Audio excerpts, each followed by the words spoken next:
So today's jargon term is verbal operants. Ooh, big words, right? Okay, what in the heck are people talking about when they say verbal operants? All right, our actual definition here. Verbal operants, functional units of language as described by B.F. Skinner in his book Verbal Behavior from 1957. They include receptive, echoic, mands, tactics, and interverbals. Now, ladies and gentlemen, on your first day of autism, after you've gotten a diagnosis for somebody in your family and somebody talks about, well, we're going to work on the verbal operants, if I went and looked this definition up, I would probably light my hair on fire and run screaming into the street, right? What does this have to do with me? How can this help me? I don't get it, right? And then we got, and not only, the only thing I get in this definition on day one of autism is B.F. Skinner rings a bell with me, right? But I'm not even sure what. I'm busy doing laundry. B.F. Skinner, what does he have to do with me? So let's move on to our working definition for verbal operants. Verbal operants, it's when language is broken down into different elements that serve different purposes. Okay, so the different purposes of language, if you think about it, you know, when we're trying to teach somebody to speak and have a conversation, it seems like it would be easy, but the reality of it is quite different. So we break it down into being able to understand what someone is saying to you. That's the receptive that was on the other list, right? Being able to repeat things, we can call that echoics, because you're echoing somebody. Being able to request things, that's the mand that they talk about, that you want to be able to request things. I want a cookie, right?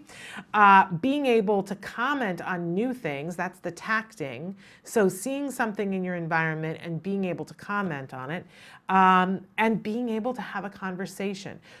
I know that there are so many of you out there who are like, well, my child can speak. When people ask me if my child is verbal or not, I answer that my child is verbal because they can speak, but we're not getting conversation. And they can ask for things, but we're not getting to conversation. And how do we get to conversation?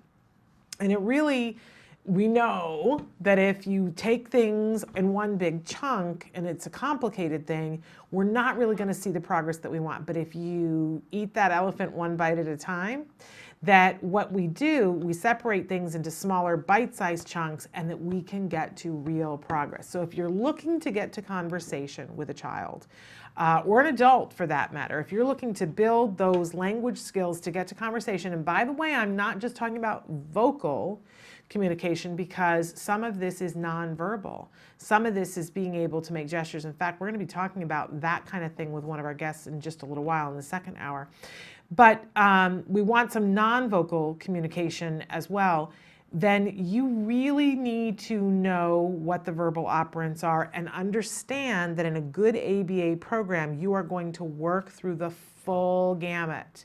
For those of you who have teenagers who are in a special day class, there are a few of you I can think of in particular that you write to me and say, my child can list a whole bunch of things, but we're not having a conversation where I say, what did you do at school today? And he or she says to me, you know, well, we did this and we did this. Hey, what are we having for dinner? That you want to get to that kind of conversation.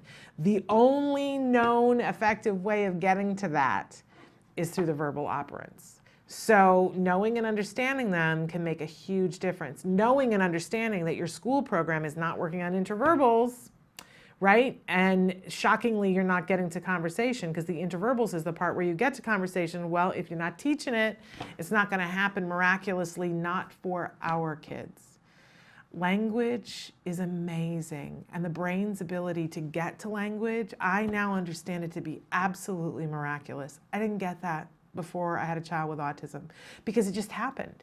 It just happened. I would see little kids and I would see my nieces and nephews and they just picked it up like little sponges, and I missed the miracle. I will tell you, one of the greatest gifts of having a child on the autism spectrum is that it forces you to see the miracles. And it also, if you pay attention, you can find ways to work on your own personal miracle.